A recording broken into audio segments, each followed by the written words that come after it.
Now, the Mariana Trench is the deepest and probably the most enigmatic place on Earth, whatever that means. Bizarre creatures, such as deep-sea anglerfish, frilled and goblin sharks, barrel-eyed fish, hatchet fish, live in a crescent-shaped trench in the western Pacific.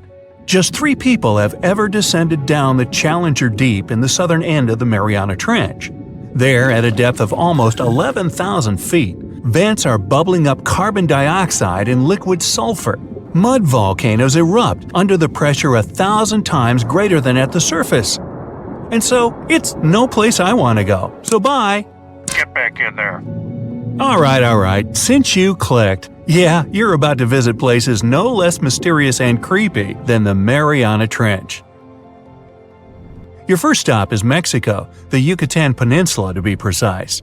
See those bottomless sinkholes filled with crystal clear water? It's fresh water that overlies salt water seeping from the sea. The sinkholes are called cenotes. The Mayans believe these natural wells were the gateways to the underworld. Thousands of cenotes, created by collapsed limestone bedrock, form one of the world's longest underwater cave systems. You can easily get lost in this tangled, mysterious network. Now it's time to visit the Caribbean. There, you'll get to a depth of almost 8,000 feet to see the Von Dam vent field. The hydrothermal vents fire out streams of muddy, scalding water, with a temperature reaching 400 degrees Fahrenheit. That's almost enough to bake a pizza. These mounds are made of talc, a substance you can find in baby powder. The Von Dam vent field is an oasis for odd species. One of those is kind of a creepy shrimp without eyes. Instead, they're equipped with patches of light-sensitive cells on their backs. Now, you don't have to travel far away. The next enigma on your list is also in the Caribbean. Just off the coast of Belize, there is a giant sinkhole. It's also blue. Yep, that's the Great Blue Hole. The thing is about 1,000 feet across and more than 400 feet deep. Once, a long time ago, this hole was a cave until rising waters filled it, making it collapse in on itself. The deeper you descend into the Great Hole's crystalline waters, the darker it becomes. You see tons of stalactite-filled caves, but don't even try to enter them unless you want to get hopelessly lost. Once you reach a depth of 50 feet, you notice the water shimmer. That's the invisible line dividing the sinkhole's salty top from the freshwater abyss.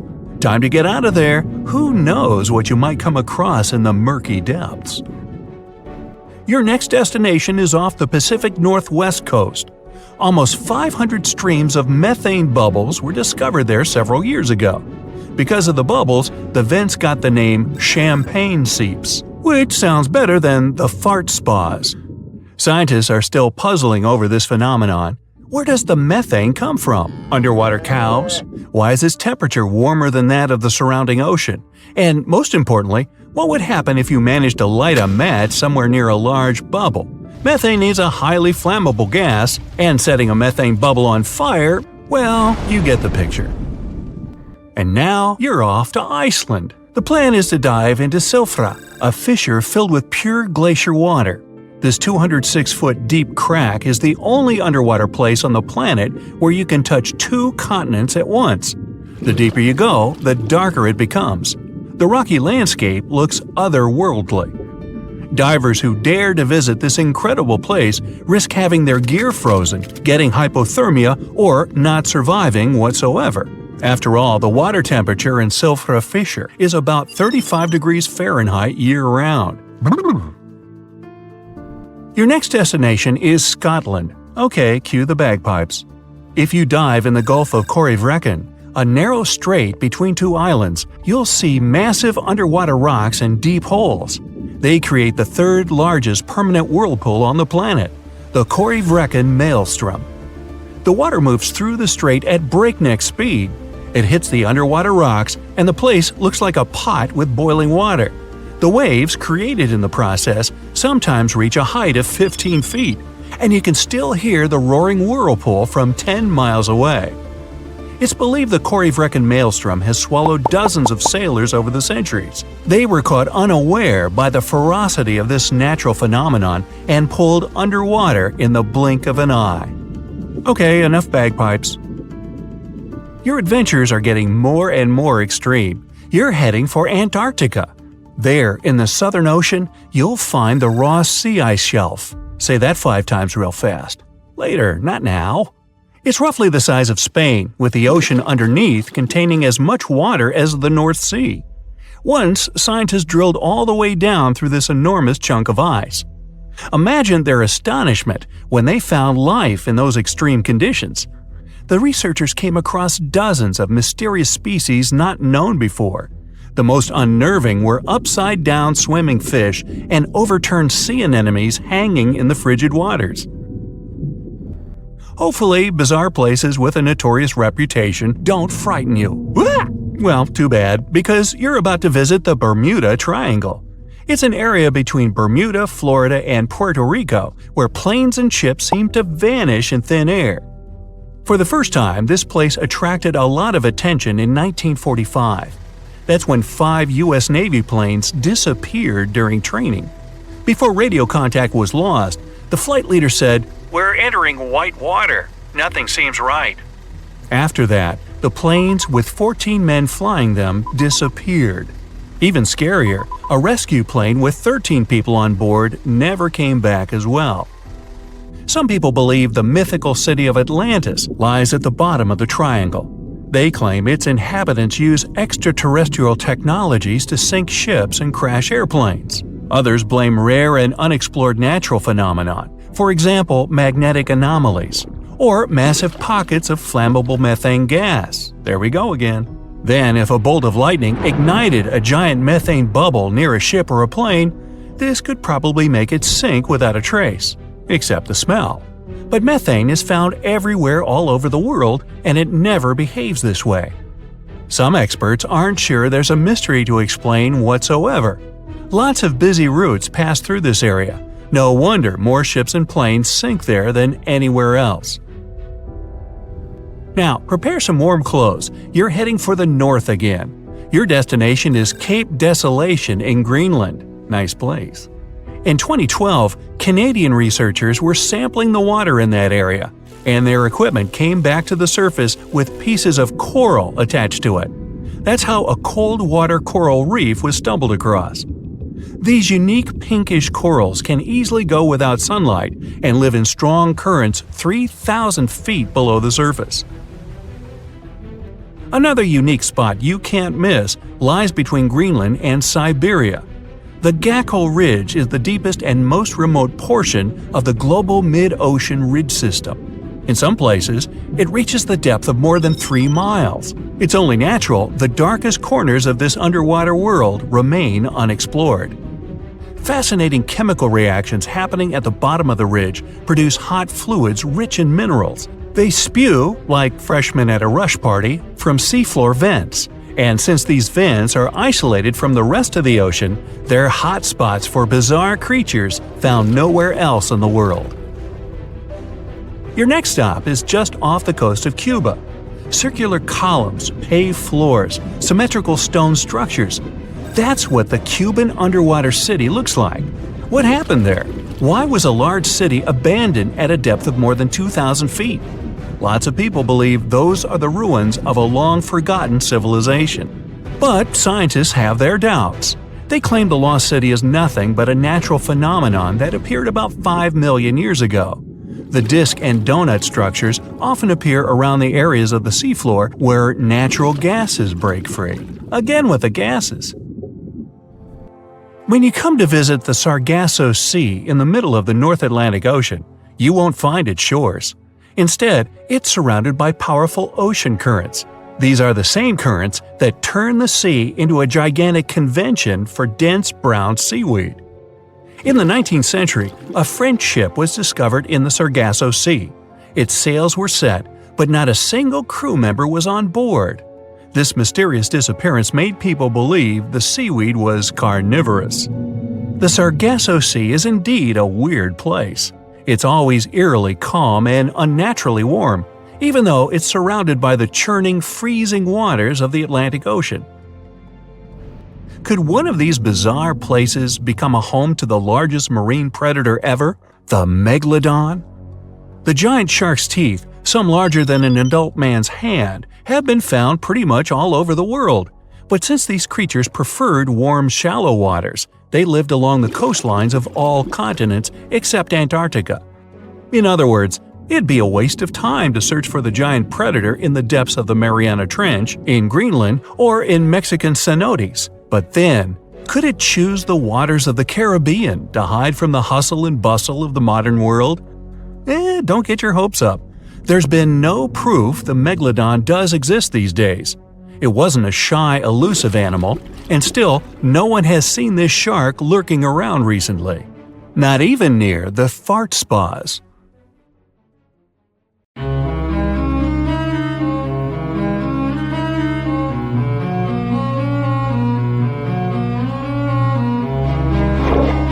Question for you. Do you think Atlantis could be real?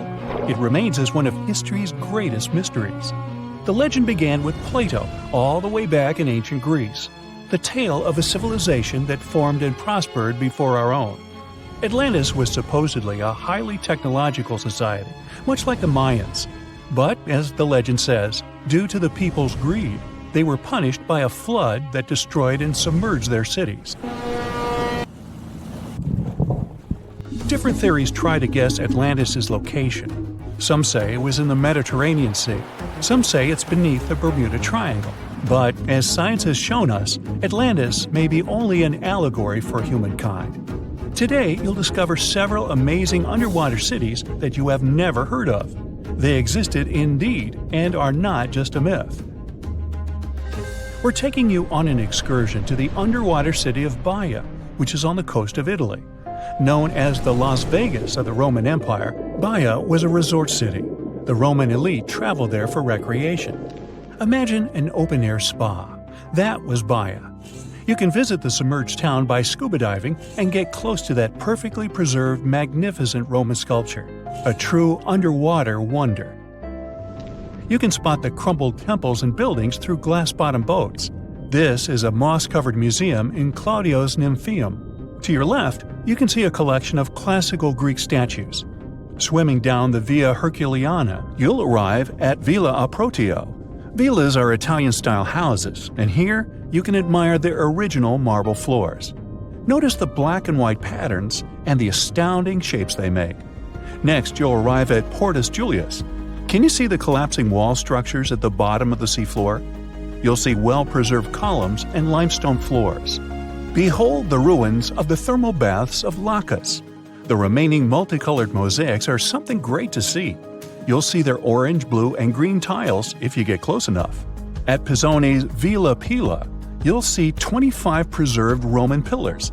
Notice the arches, the frescoes nearby, and the magnitude of this well-kept treasure. The city was located over natural volcanic vents, so there were hot springs to be used at will. People went there looking to have an excellent time. And when I say people, I mean some of the great Roman emperors we learn about in school: Nero, Cicero, Caesar. But around the 8th century, the city was sacked and the luxurious town was abandoned. Slowly, the water level rose and the city started to drown. You are on a summer vacation off the coast of Greece, 4 hours outside of Athens, in the Peloponnese Peninsula on Pavlo Petri. You dust off your snorkel and head for a free dive on a bright sunny day. Sometime into the dive, you start noticing patterns on the seabed. 13 feet below the surface, the outline of familiar objects starts to appear, one by one. As you continue swimming, what looks like the outline of an entire city emerges before your eyes. You wonder, how could water have taken the whole city? Rocks are perfectly aligned into what appears to be the foundation of a building. Nicholas Fleming, a British oceanographer on vacation in Greece, was the person that discovered Pavlo Petri. He was documenting the seafloor artifacts. The team found the site filled with pots, storage vessels, and tools. A quern stone, for instance, is a tool used for grinding grains and turning them into flour. Multiple amphoras, which were found then, indicate that this settlement dated back to the Bronze Age, 5,500 years ago, when people started living in towns. The settlement is believed to have lasted for over 2,400 years. Pavlo Petri is considered today the oldest submerged town yet found, and it's impressive that it wasn't a simple village.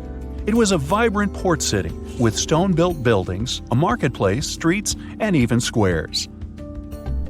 Let's continue our exploration and find secrets in other underwater cities. You are diving off the coast of the Ryukyu Islands. Pacific waters are far from smooth.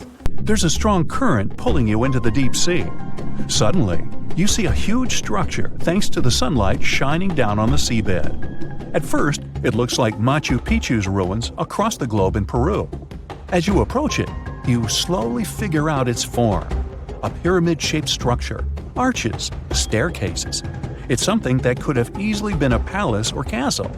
Could this also be a sign of human activity?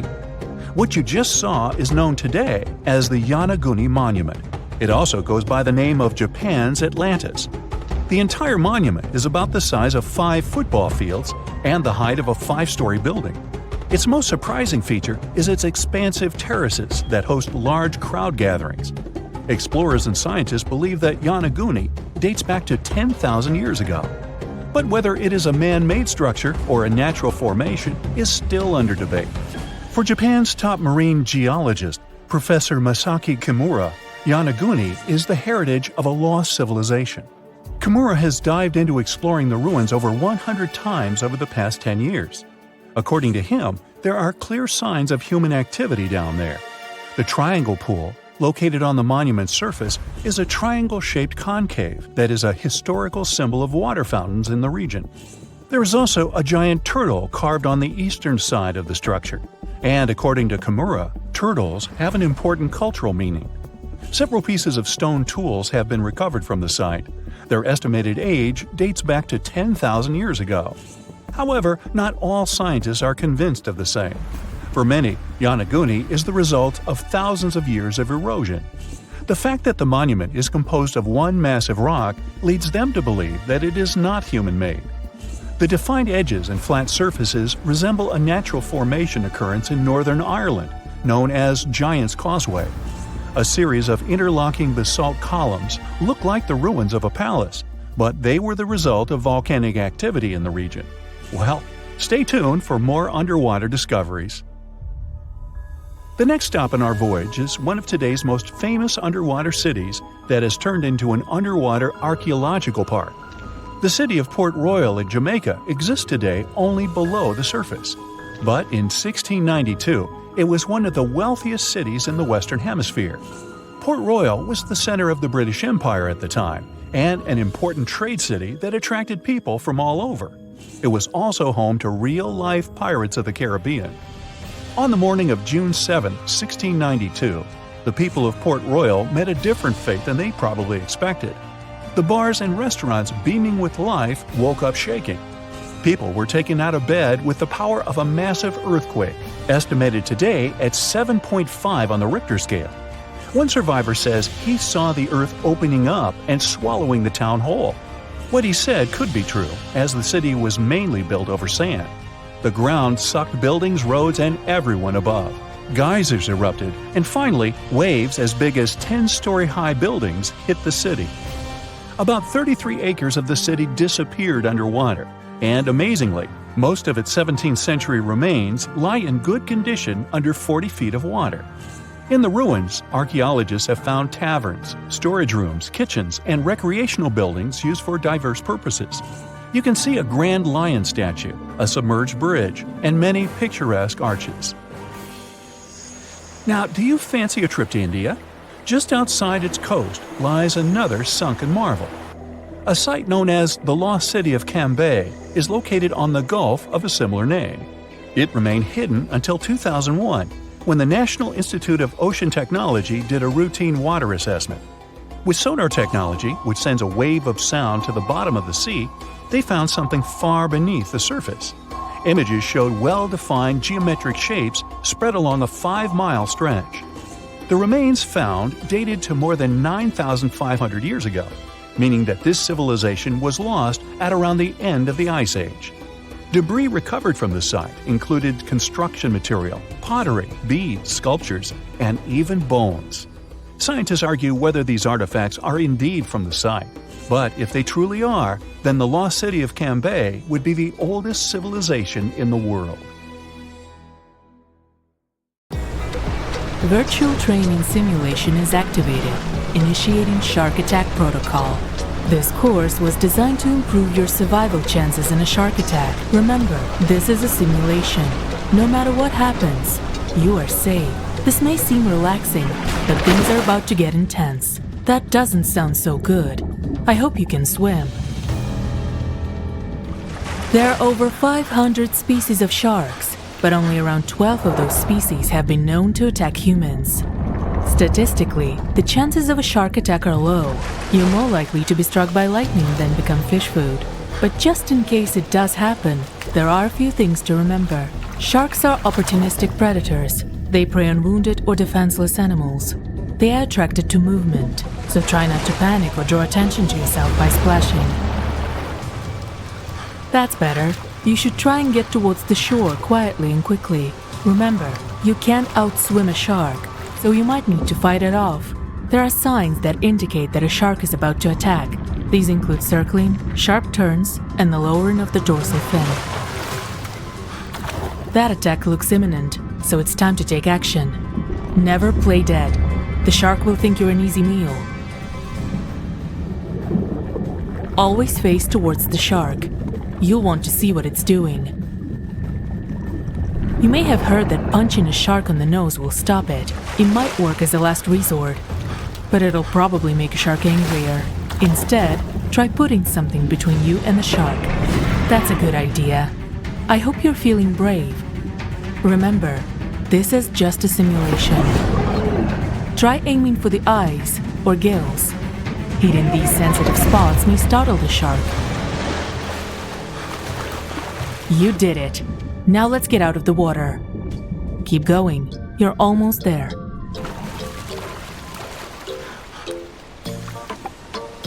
Congratulations. You survived a shark attack. This training session is over. Virtual training simulation is activated. This course was designed to improve your survival skills during a tsunami. A tsunami is basically a series of huge waves caused by earthquakes, volcanic eruptions, underwater landslides, and even asteroid falls. Hey, what are you doing? Although you're completely alone here, it's not an excuse to misbehave. This session will be recorded and evaluated. Alright, let's start the class. Beware, it's gonna feel very real, but you're completely safe here. Can you see the exposed seafloor? Water suddenly turned towards the ocean. This is one of the major tsunami signs. You need to get out from the shore as soon as possible and climb higher. Rhythmic water splashes and unusual roaring sounds can also be the signs of an upcoming tsunami. Another clue is the bubbling, swirling waves near the shore. The oncoming wave is the first stage of the tsunami. The next waves usually arrive in about 10 minutes, and they're much higher.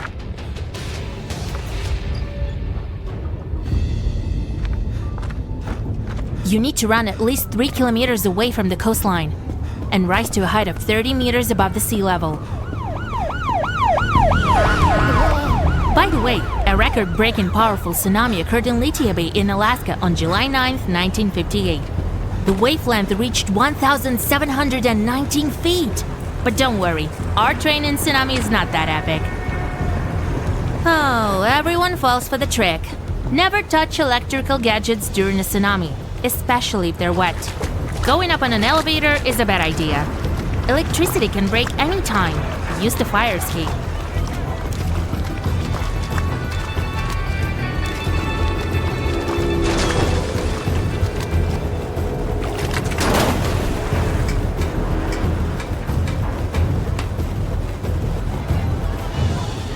Ideally, you gotta climb a mountain. But if you can't reach it quickly, choose the highest building and climb on the roof. Of course, it's not the safest option since the waves can easily destroy the building, but it's better than nothing.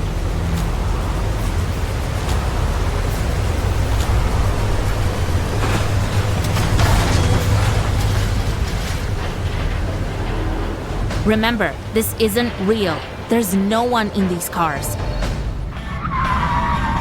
Nice to see you again in this extreme survival course. No panic. It's just a virtual reality simulation.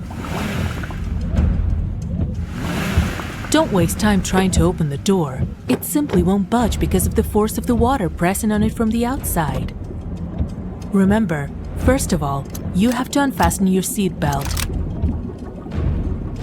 Great. Now you gotta lower the window and try to get out of the car. According to statistics, electronic devices continue working inside a sinking car for about 10 minutes after driving. Okay, plan B. If the window refuses to open, don't waste your time and break the glass.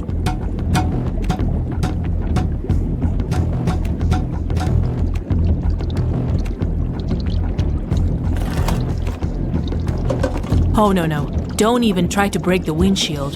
The most efficient option is to remove the headrests and break the glass with the metal prongs at the end of them.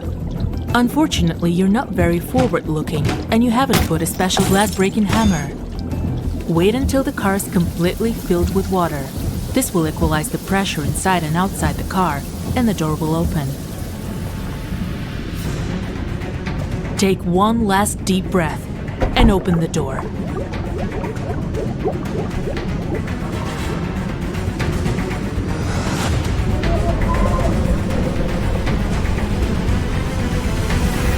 Remember that water around a sinking car gets murky and cloudy, so follow the air bubbles to get to the surface. Welcome to the virtual reality survival class. Today our task is to get out of a burning car. Diesel cars don't explode, but they tend to burn more slowly. That's why it's difficult to put out a fire. First off, check the engine. If it's still running, shut it down immediately. And now check the doors. Perhaps one of them isn't blocked.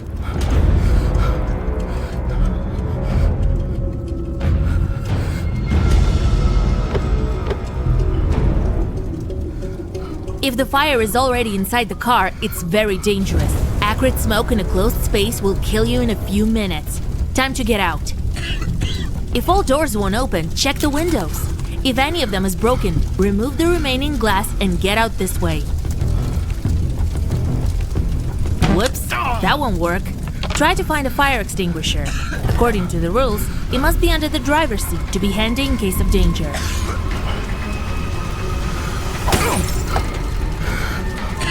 If you have no tools to break the window with, use your legs. Excellent! Now get out as soon as possible. After you've successfully got out of the vehicle, you have two options. Either try to save the car by using the fire extinguisher, or run to a safe distance and call firefighters. The safe distance starts from around 300 feet.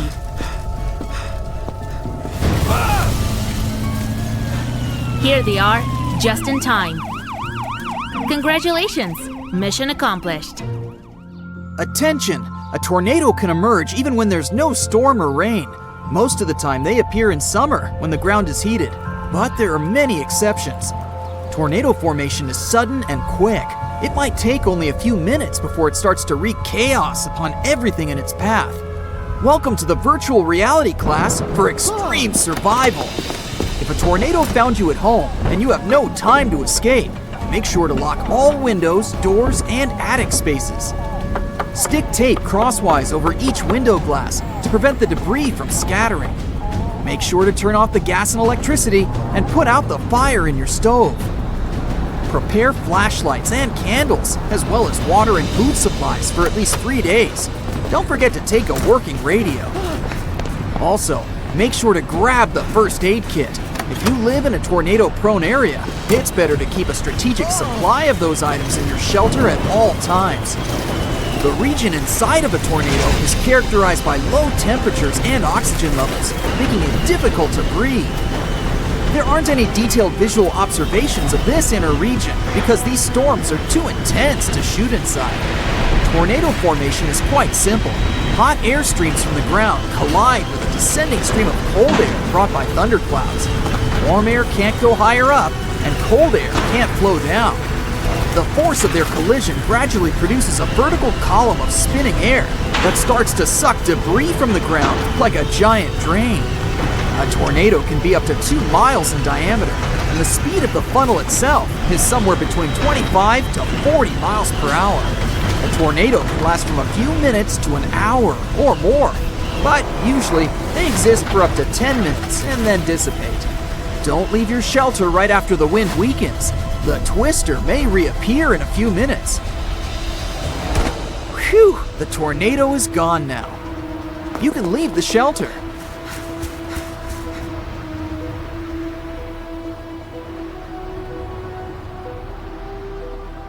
And the lesson is over. Hey, congratulations!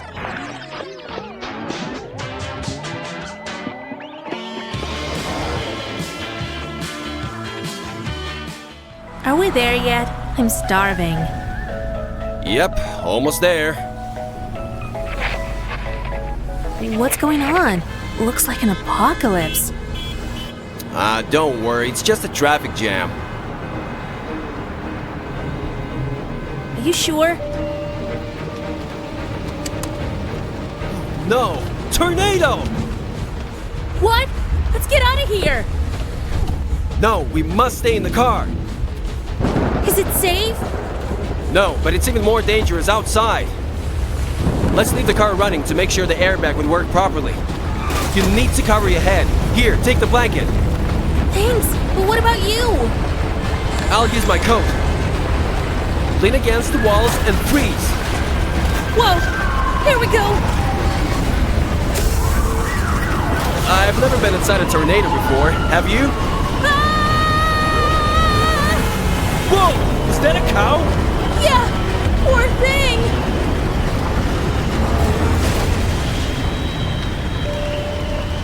Are you okay? I guess so.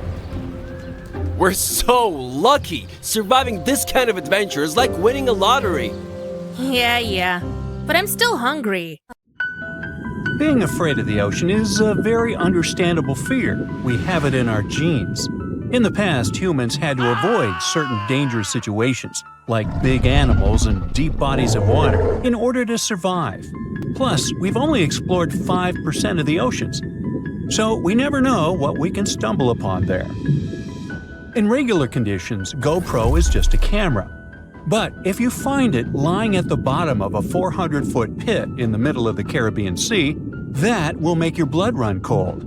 I know 400 feet may not seem like much, but a person who is deep diving for fun usually can swim from 59 to 98 feet deep only, unless they're a professional diver. But say you made it to that pit and retrieved that GoPro. That would have still been fatal to you. In this specific hole where the camera was found, there would be a layer of hydrogen sulfide, a very dangerous and foul-smelling gas, at the mark of 300 feet. The gadget was 100 feet lower, alongside its owners, two long-lost explorers. To this day, very few people manage to dive this deep and go back unscraped. In fact, the deceased explorers were found only with the help of submarines. Now, you might be curious about the content of the GoPro. In stories like this, we expect proof of foul play or sinister footage. But the only thing found there were the images of happy times the explorers had during their trip. A sad ending to a vacay. Now, in deep waters, you can also find many species that seem to be otherworldly, but in a cute and interesting way, like the alien sponge. This fun little fella is a sponge first seen near the Mariana Trench in 2016. It's actually part of an ecosystem dubbed Forest of the Weird. Okay, this makes it sound a bit creepy. And what adds to the weirdness is the fact that the alien sponge had two little holes that resemble little eyes, so like it's peeking at you. Another fun fact? The skeleton of this type of sponge is made of glass. And if you're afraid of cockroaches, I'll let you take a deep breath here. Ready? Cool. Because on the ocean floor, there are more than 20 different types of giant isopods, beetle lookalikes, that can be as big as 14 inches. Yikes! But fear not, these guys usually roam the ocean floor for food. So, unless you dive 7,000 feet, which we've just seen is not possible, you won't run into them. Now, despite the horror movie name, the bloody belly comb jelly is actually a fascinating creature you can also find in the ocean. They live in the twilight zone of the ocean, which is between 820 and 4,900 feet below sea level. Pretty far from where you usually soak your feet. But what's so cool about this jelly is its color. Because in the twilight zone, the light is very scarce. Many animals either emit a faint glow, like the anglerfish, or create a camouflage. The jelly here is blood red because, in the pitch-black darkness of the ocean, other animals won't see a digesting, colorful, bioluminescent prey inside its stomach. Besides, the jelly has a row of combs that spark a very beautiful iridescent light. Beautiful and lethal. Humans also have their fair share of contribution to the weird fest that is the ocean floor. Depending on where you swim, you might just find parts of rocket engines used during the Apollo program. Now, when a rocket is launched into space, parts of it are dropped into the ocean where it runs out of propellant, making the rocket itself lighter. And a part of the Apollo 11 rocket engine, yes, that one that first took humans to land on the moon, was actually recovered from the ocean after more than 4 decades. And you can see it at the Museum of Flight in Seattle.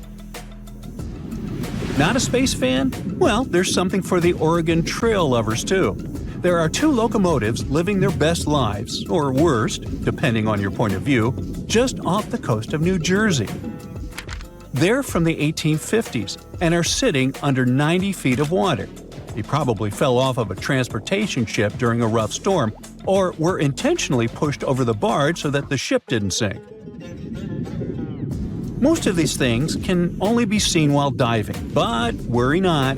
Even if you have a lingering fear of the deep ocean, you can still find weird things by simply walking on the beach. Look at these bizarre Garfield landline phones washed away in Brittany, France. The French have been having bizarre encounters with the sarcastic orange cat since the 80s, and it took about 30 years for French farmer René Morvan to come forward with a simple explanation. A shipping container with Garfield merchandise got stranded in the sea, only to find its final resting place in a sea cave. We bet Brittany locals are still haunted by the creepy smile of that landline phone. And just like a storm uncovered the Garfield secret stash, it also moved a few ships that sank more than 600 years ago. But this is not a simple Titanic story. It actually sounds more like Pirates of the Caribbean, because when the storm moved those old ships, authorities from Caesarea found 2,000 gold coins, some silver and bronze coins, gemstones, and rings. It was a bigger treasure than a dragon could hoard. But don't get your hopes up. Even though most of the underwater archaeological zones in this region are open to divers, these treasures are safely tucked away in a museum. Speaking of pirates, and I was, another weird thing you can find chillin' in the ocean is the pirate city of Port Royal, Jamaica. In 1692, the city was devastated by an earthquake, followed by a tsunami. A really bad twofer. But the good news is, you can still visit it today, well, scuba diving, that is. This is actually not the only sunken city in the world. There's also Thonis Heracleion in Egypt, which is not at the bottom of the sea per se, but at the mouth of the Nile River. There's also Baia, a Roman town built atop a supervolcano. Now, you might be thinking Baia had the same fate as Pompeii, but guess what? The floor actually sank and the town went down with it. So, have you ever heard of underwater crop circles? Back in 1995, divers in Japan spotted perfectly round circles formed in the sand. They were 6 feet in diameter and looked like those crop circles from sci-fi movies. Scientists simply couldn't figure out what or who did it until they caught the culprit red-handed, a tiny male pufferfish only 4 inches long. This little guy uses its body and fins to draw circles and squiggles and decorates his creation with seashells and corals. It takes the fish about a week to do so. All this hard work is part of a mating ritual, and if a female pufferfish likes the art, she will lay her eggs there, right in the center. The circular design of the underwater crop circle actually channels fresh water to the middle of the circle, the ideal scenario for the eggs to develop. And guess what? After she lays the eggs, the female pufferfish leaves, and it's the male that tends the eggs. But just in case fishes are not your thing, we can also offer you a cargo of rubber duckies, turtles, beavers, and frogs, 28,000 of them to be exact. These bath toys were traveling from China to the US, But, much like our friend Garfield, we're caught in a storm in 1992. From the North Pacific, our friendly duckies and beavers made their way to the UK by 2007. But some were bolder and traveled to Australia, Indonesia, Chile, Hawaii, and even Alaska. Now, have you ever seen a strange thing washed up by the beach? Let us know in the comments. Bye. It's like archaeology woke up recently and decided to spice up the news with its history-changing discoveries.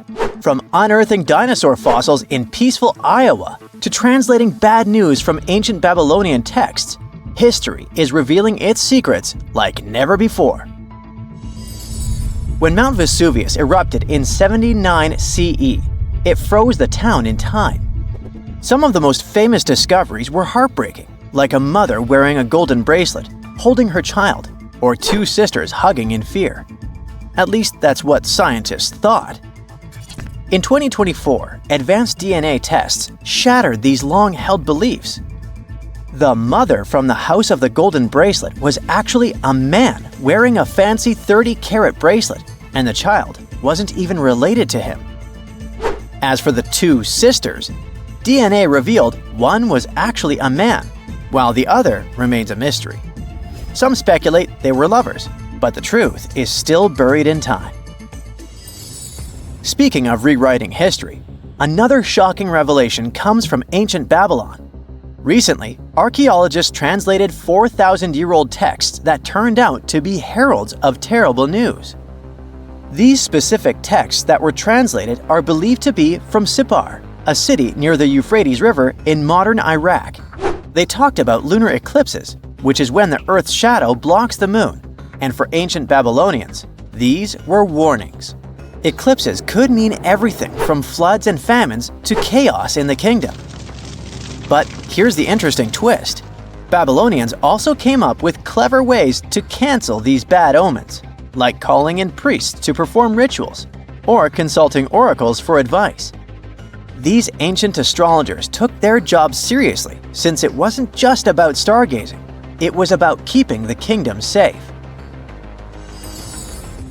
Augustus was the first Roman emperor, so we can say he was a big deal. Archaeologists have already found ruins of the villas where he partied, but now they think they've found his final resting place. In a place near Naples, they've found an old structure buried under a villa. They found the equivalent of a modern heating system, something that was probably used to draw warm baths. They also found shelves filled with ancient jars, suggesting the site later became a temple. They're still not sure this was Augustus's last home, but if confirmed, this would be a big deal for world history. While ancient Rome is surprising us, the famous Nazca lines in Peru are also revealing hidden details. These massive geoglyphs, created thousands of years ago, have only been partially studied until now. Scientists trained artificial intelligence to help them scan 243 miles of terrain. With AI's help, they identified over 300 new motifs, including llamas, stick figure people, and strange heads.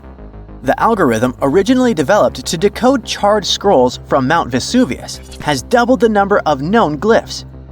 The past is getting a serious digital upgrade. Meanwhile, in Bulgaria, archaeologists made a surprising discovery in a place few would expect: a sewer.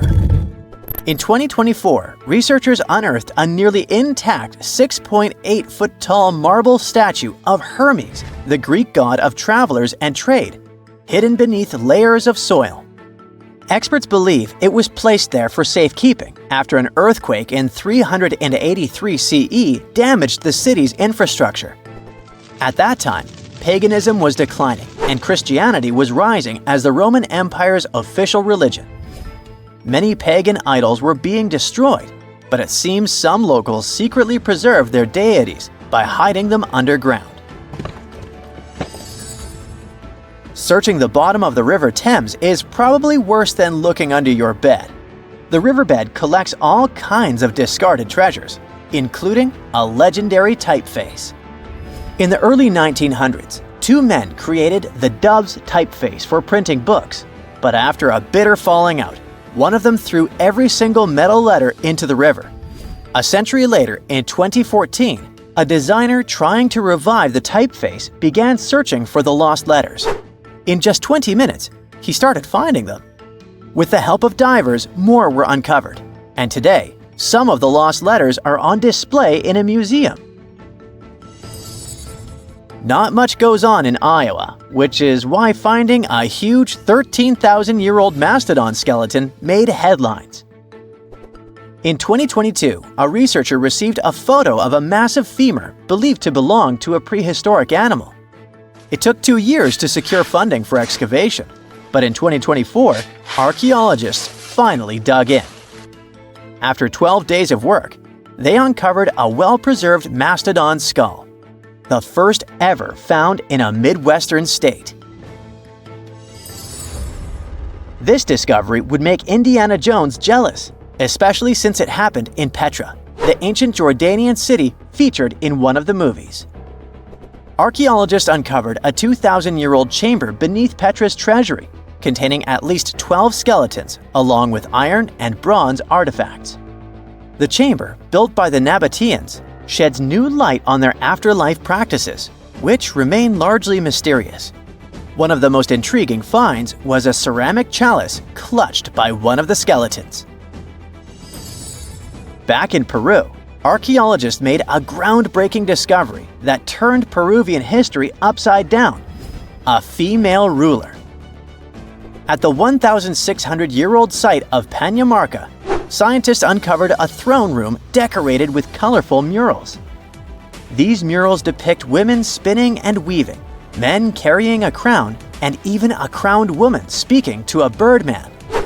The discovery suggests that Moche women weren't just spiritual leaders, but rather had real political power too. Tiny houses are mainly a modern thing, but archaeologists think they found one in ancient Pompeii.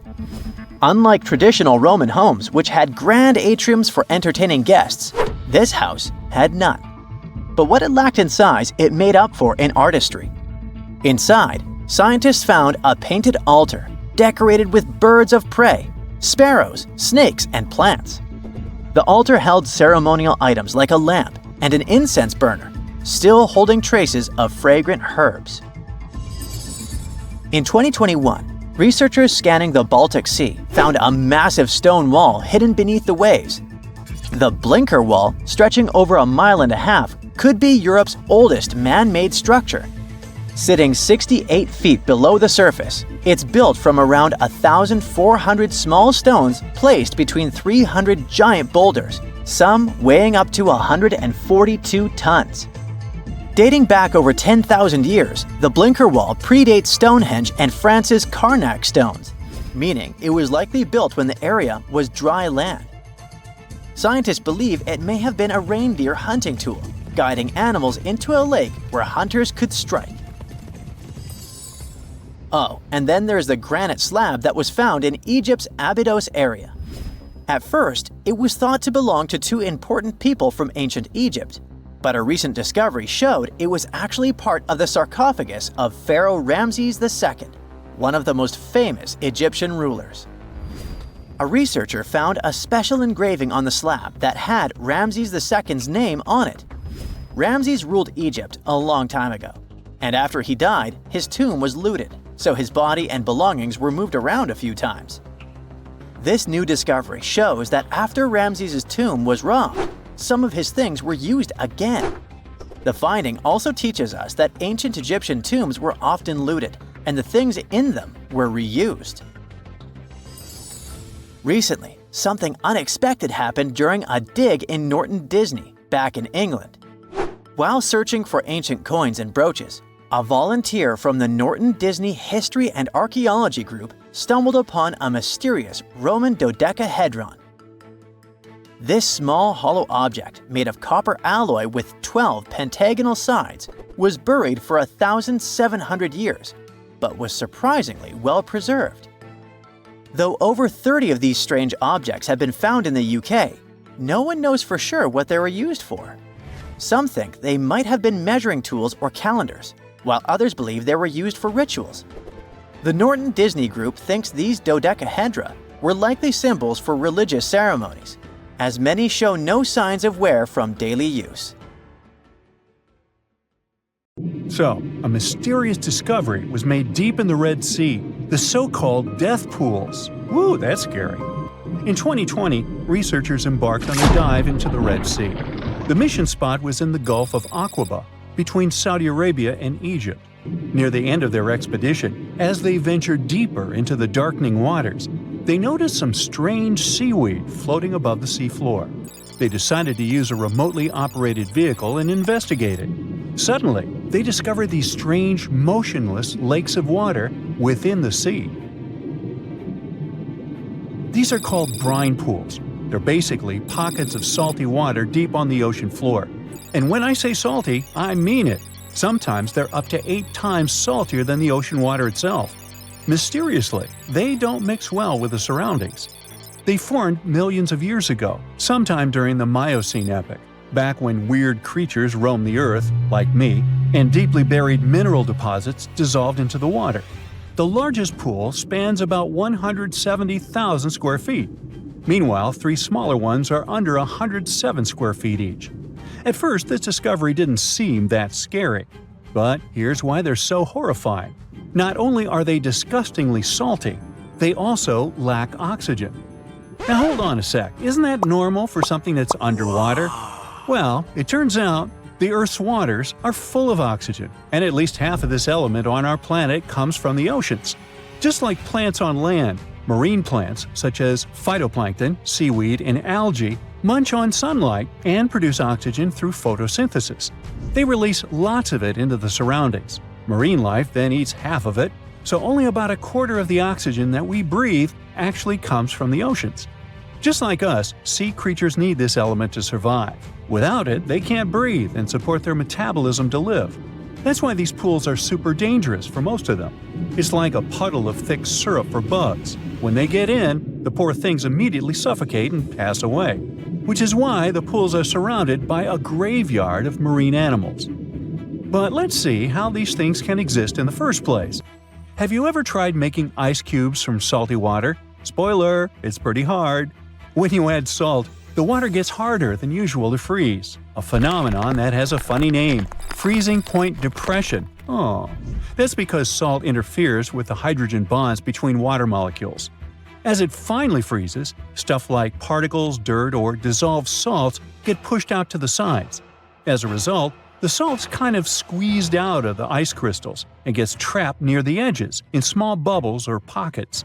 Something similar happens in the ocean when seawater starts freezing under super cold polar caps. The salt doesn't freeze with the water. Instead, it gets pushed out, forming a super salty cold liquid, the brine. And then it sinks down to the ocean floor. On a large scale, all this process also helps currents to form. Despite being so dangerous, the pools are still full of microbial life, because microbes couldn't care less, they'll survive anywhere. There are literally thick mats of them in the brines. There are also some salt-loving creatures, like shrimps and eels, hovering around the pool's edges. They're being super creepy, waiting to catch unsuspecting prey that ventures too close to the toxic death pool. Ew. Well, it sounds icky, I know. But this discovery gives us some fascinating insights into how life might have originated on Earth.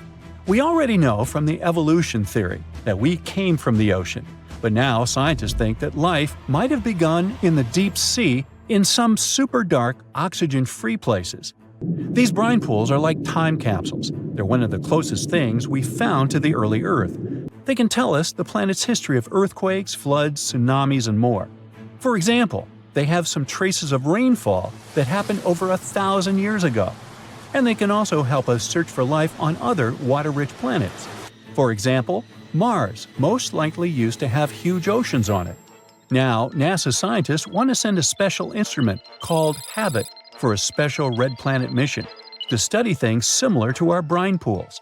This will tell us more about how life appears and survives in the universe. There is lots of unexplored fascinating stuff like this in the Red Sea. That's why scientists conducted the so-called Decade Expedition and spent around 5 months exploring the place. This expedition was launched by the National Center for Wildlife. They made so many remarkable discoveries that now we've got 77 new research papers. For example, they found over 10 blue holes, incredible underwater sinkholes that host unique ecosystems. They also learned that dolphins can use those blue holes to protect their young from predators. Scientists also found traces of great white sharks, a creepy community of deep-sea lanternfish living in low oxygen conditions, and even a new coral species. It's the most resilient deep-sea corals that also vibe just fine without oxygen, like microbes we mentioned.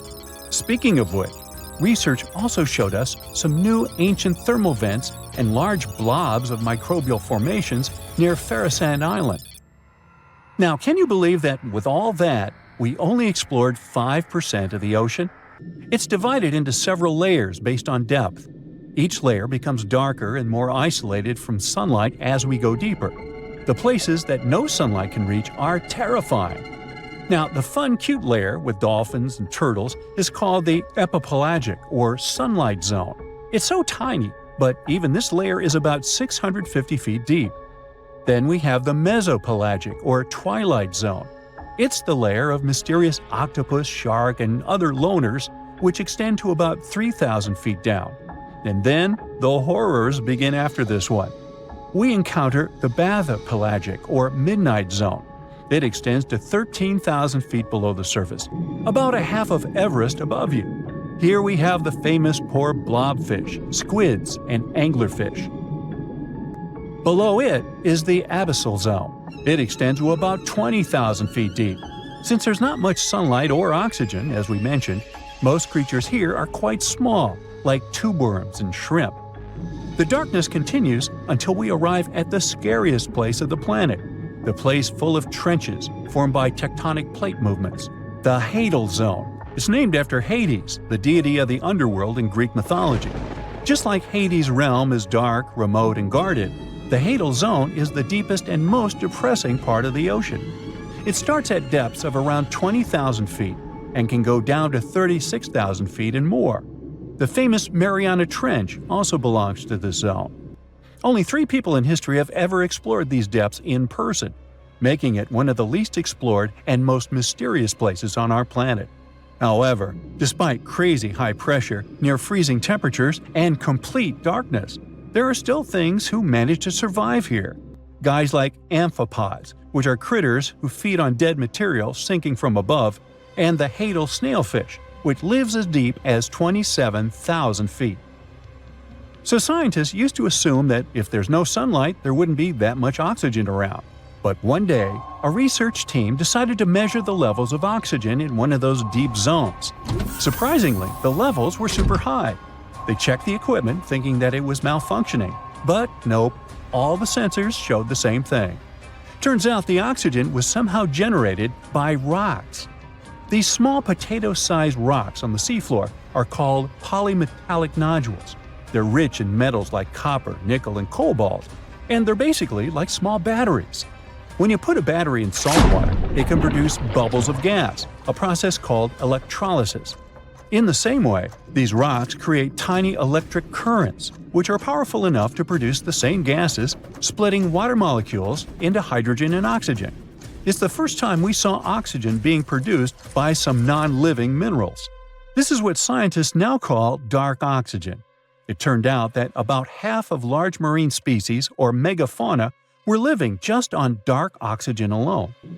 All these discoveries are reshaping our understanding of where and how life could evolve. It means that we might be able to find life on other planets or satellites with low oxygen conditions, like Enceladus and Europa, the moons of Jupiter and Saturn, and they have large bodies of frozen water on them. Wow! So imagine stumbling upon a creature so huge it could dwarf even the largest known marine animals today. Scientists discovered the fossils of this beast on England's coast and believe it once ruled the waves.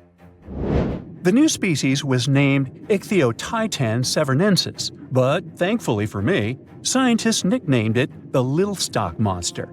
Its estimated lengths range from 72 to 85 feet long, almost as big as a blue whale. Megalodon can't even compare to this. It was only about 60 feet long. And what's crazy is that this fossil we found wasn't even an adult, so who knows what their actual size was. The first piece of the Little Stock Monster was discovered in 2016 in the Westbury Formation. Researchers found a 3-foot-long jaw part that belonged to an unknown species. For years, this single fragment had been driving them crazy because they had no idea what that animal was. Then, in 2020, a miracle happened, of sorts. A father with his 11-year-old daughter found the second piece of fossil on a beach. This discovery led to more findings. Finally, in 2022, the last piece of the literal jaw puzzle was found, buried along the Somerset coast. This leviathan belonged to the Shastasaurid family. Both the Little Stock Monster and other Shastasaurids had one ancestor, so all the species in this family are super similar to each other.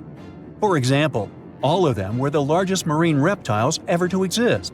Although our Little Stock Monster is much larger, most Shastasaurids could grow up to only 69 feet long, and it's possible that the Little Stock Monster, when fully grown, would reach up to 100 feet or even more.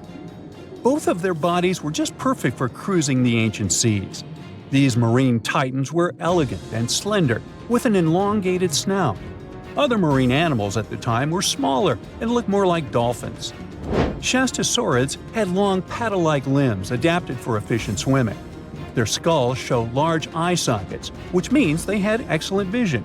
If you were in the ocean, no matter what time it was or where you were hiding, they could spot you.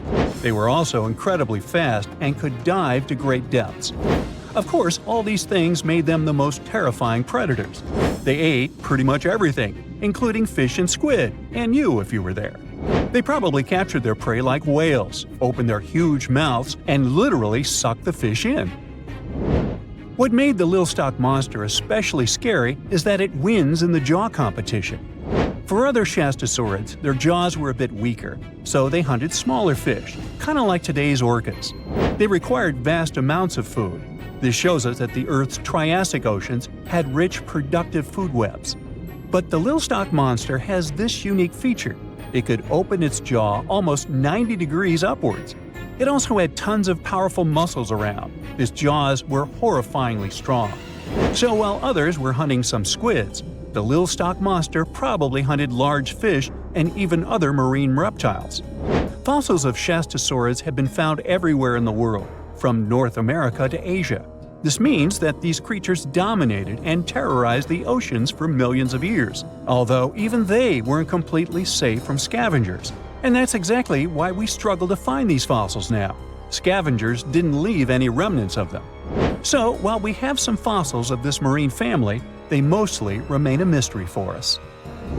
They lived in the oceans about 200 million years ago, in the late Triassic period. The Earth looked completely different back then. All continents were united in one Pangaea, a huge landmass. Some parts of this supercontinent were covered with lush conifer forests, while others were dry deserts and open prairies. It was before the famous Jurassic period, but there were already first pterosaurs and amphibians. It seems like those monsters were crazy resilient. The Triassic period was super unstable, but they survived through many changes in the environment. Well, until the last one. The Triassic extinction came out of nowhere. It was one of the Earth's big 5 extinction events. It wiped out almost all species on the planet, including these leviathans.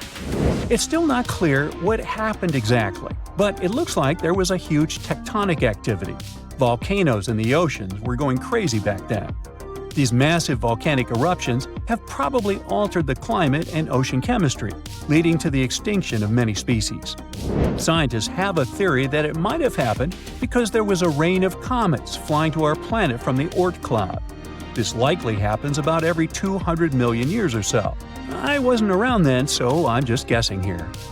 In any case, after the extinction, the Earth took some time to recover. Then it entered the famous Jurassic period.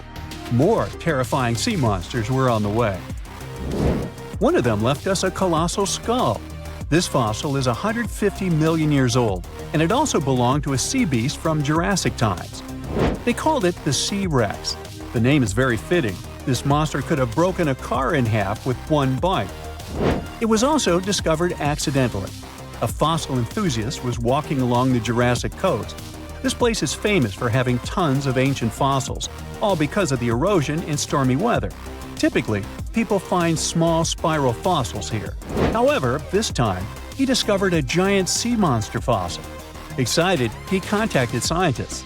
They arrived at the spot right away and then had to carefully climb down a cliff to search for the rest of the skull. This fragment alone is 6.5 feet long. Turns out, it's a newly discovered species of pliosaurs, giant predators of the ancient seas. Pliosaurs were among the largest marine predators ever. Some of them grew up to 40 feet long.